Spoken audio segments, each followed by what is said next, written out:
No mundo confuso das religiões cristãs hoje, é natural que você esteja com essa dúvida. Como saber se uma manifestação é do Espírito Santo ou não, quando nós estamos reunidos? Eu creio que a resposta esteja nesta passagem de 1 Coríntios 12, versículo 7. Mas a manifestação do Espírito é dada a cada um para o que for útil.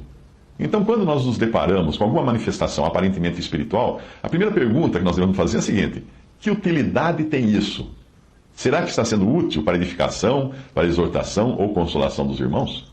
Uma pessoa que começa a urrar, pular, rodopiar, engatinhar pelo chão, imitando leão, cachorro, cabra ou qualquer coisa, girando como um peão, dando pulinhos, eu pergunto, isso tem alguma utilidade? Não tem utilidade alguma, apesar de parecer uma manifestação espiritual. Vamos falar assim, o Espírito Santo, a pessoa cair para trás, cair no chão. Que utilidade tem? Alguém gritando palavras irreconhecíveis pode assustar muita gente, pode impressionar muita gente, mas não passa de uma grande inutilidade.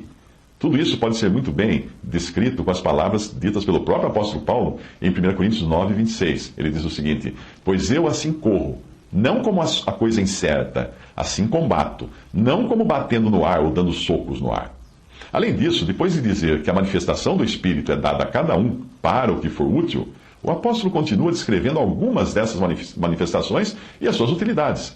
É importante entender que neste capítulo 12, em muitas partes onde aparece a palavra dom, em algumas versões da Bíblia, ou dons, a tradução mais correta seria manifestação ou manifestações, que é como aparece no original. Existe um problema de tradução em muitas versões da Bíblia, traduzindo como dons. Não, dons é aquilo que você encontra em Efésios 4. O Senhor Jesus subiu ao céu, deu dons aos homens, né? Propriamente dito. Portanto, os dons são os descritos lá, Efésios 4, que é a passagem, porque eles são permanentes nas pessoas. As pessoas recebem os dons do próprio Senhor e são permanentes. A pessoa tem, e quer ela use ou não. Já as manifestações do Espírito, de 1 Coríntios 12, parecem ser transitórias. Elas visam atender a uma necessidade específica de um determinado momento. Palavra da sabedoria é uma dessas manifestações. 1 Coríntios 12, versículo 8, primeira parte do versículo. Isso é a capacidade de falar com uma sabedoria que está acima da própria capacidade daquela pessoa que fala.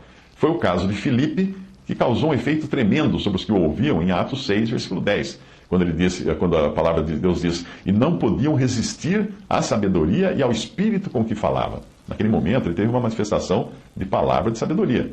1 Coríntios 12, versículo 8, final do versículo.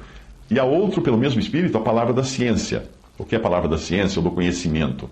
É trazer à tona coisas desconhecidas ou conhecidas por poucos. Talvez aqui esteja também a capacidade espiritual de revelar o sentido das coisas que foram reveladas na palavra de Deus, mas não foram compreendidas. Como, por exemplo, você associar o Antigo com o Novo Testamento ao mostrar a sombra e a realidade e o cumprimento de alguma coisa que está no Antigo Testamento. Mateus 13, 51 e 52, e disse-lhes Jesus: entendestes todas essas coisas? Disseram-lhe eles: sim, Senhor. E ele disse-lhes: por isso, todo escriba instruído acerca do reino dos céus é semelhante a um pai de família que tira do seu tesouro coisas novas e coisas velhas. Em seguida vem fé, a manifestação de fé. 1 Coríntios 12, versículo 9, começo do versículo. Paulo associa a fé em 1 Coríntios 13, versículo 2, à capacidade de remover montanhas, ou seja, uma pessoa que recebe a fé, não é a fé no sentido da salvação aqui, mas de realizar alguma tarefa específica e maravilhosa. A pessoa que recebe essa manifestação de fé, ela tem então essa capacidade. Quando nós lemos biografias de cristãos que oravam e as coisas aconteciam de maneira inacreditável, provavelmente eram pessoas que tinham recebido essa manifestação de fé. É importante entender isso, porque às vezes nós ficamos frustrados, porque nós nada obtemos pela fé e esses pareciam ter um poder maior que o nosso. E aí que entram as manifestações que o Espírito distribui a cada um segundo ele quer, e para uma visão de um objetivo, o qual é determinado por Deus e não por nós. Não se trata de ter fé para comprar carro de luxo, não é essa fé que está falando aqui. As manifestações de curar, é 1 Coríntios 12, versículo 9, final do versículo. O interessante aqui é que manifestações, em algumas traduções falam dons de curar, está no plural. O que até parece indicar que fossem manifestações para tarefas específicas. Nós temos exemplos do apóstolo Paulo. Numa ocasião, ele aparece curando enfermos, e outra, ele precisa deixar o irmão doente para trás ou sugerir a Timóteo que tome água com vinho para a enfermidade no estômago. Isso parece indicar que as manifestações de curar são dadas também com objetivos bem definidos, bem pontuais. Não se trata de uma capacidade que a pessoa recebe, dá a ela o poder de curar quem ela bem entender, como se fosse um curandeiro. Não. Nós não podemos comparar esses dons ou manifestações de curar com aquilo que o Senhor Jesus fez aqui. Ele não tinha dons ou manifestações como esses que são distribuídos pelo Espírito Santo. Ele era o próprio Deus, exercendo o seu poder, obviamente fazendo aquilo pela vontade do Pai e pelo poder que o Pai lhe dava. Em Efésios nós vemos que é o Senhor Jesus quem dá dons aos homens. Então vem a operação de maravilhas, 1 Coríntios 12, versículo 10, começo do versículo. O que seriam isso? Coisas inexplicáveis, como levantar mortos, escapar sem ser visto, ser picado por serpente e não morrer, etc. Nós temos vários exemplos disso em Atos. Então vem a manifestação da profecia, ou o dom da profecia, 1 Coríntios 12, versículo 10, final do versículo. Aqui eu acredito que trata-se de revelação mesmo, da verdade comunicada diretamente por Deus, e não apenas de proferir algo da parte de Deus com base na palavra escrita, que é como hoje usualmente nós fazemos. Podia ser algo sobre o futuro, como foi o caso de João, ao escrever o Apocalipse, ele recebeu essa manifestação de profecia para poder escrever o Apocalipse. Ou simplesmente podia ser um pensamento que Deus pudesse querer comunicar. Os profetas, você vê os dons que Cristo deu, primeiro apóstolos, profetas, evangelistas, pastores e mestres ou doutores. Esses profetas, os dons dos dons que Cristo deu em Efésios 4, eles formaram o fundamento da igreja, o alicerce da igreja, porque deixaram para nós aquilo que é hoje o Novo Testamento. Agora nós somos edificados sobre esse fundamento que eles deixaram. Uma vez que nós temos a palavra de Deus completa, nós não temos necessidade de esperar por uma nova revelação, uma novidade. Correr atrás de supostas novas revelações é demonstrar insatisfação com o que nós já recebemos de Deus. Em seguida vem discernimento de espíritos, que seria um outro tipo de manifestação espiritual. 1 Coríntios 12, versículo 10, primeira parte do versículo. Nós precisamos sempre de irmãos que apontem quando alguém fala pelo Espírito Santo ou quando alguém está sendo influenciado por Satanás.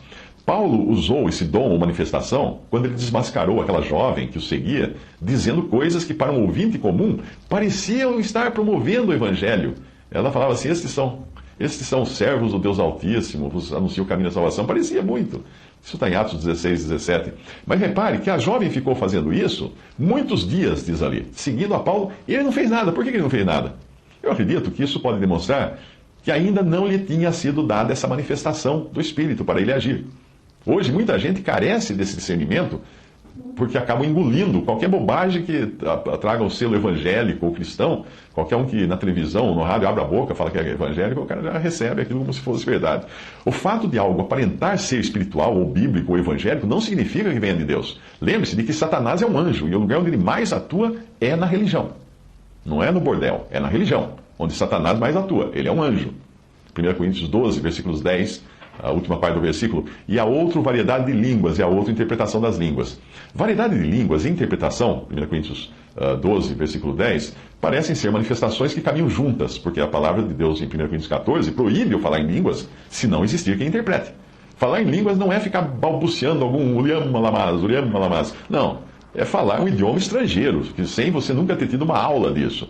O mesmo acontece com a interpretação. O dom ou manifestação de línguas estrangeiras teve o seu papel no início da igreja. Algumas traduções trazem como línguas estranhas, mas esse estranho é a língua estrangeira, porque é um idioma. Alguns falam assim, mas é idiomas de anjo. Os anjos nunca falaram outro idioma na Bíblia, a não ser o idioma dos homens. É só você procurar todas as passagens que os anjos se comunicaram com os homens, eles usaram idiomas de homens.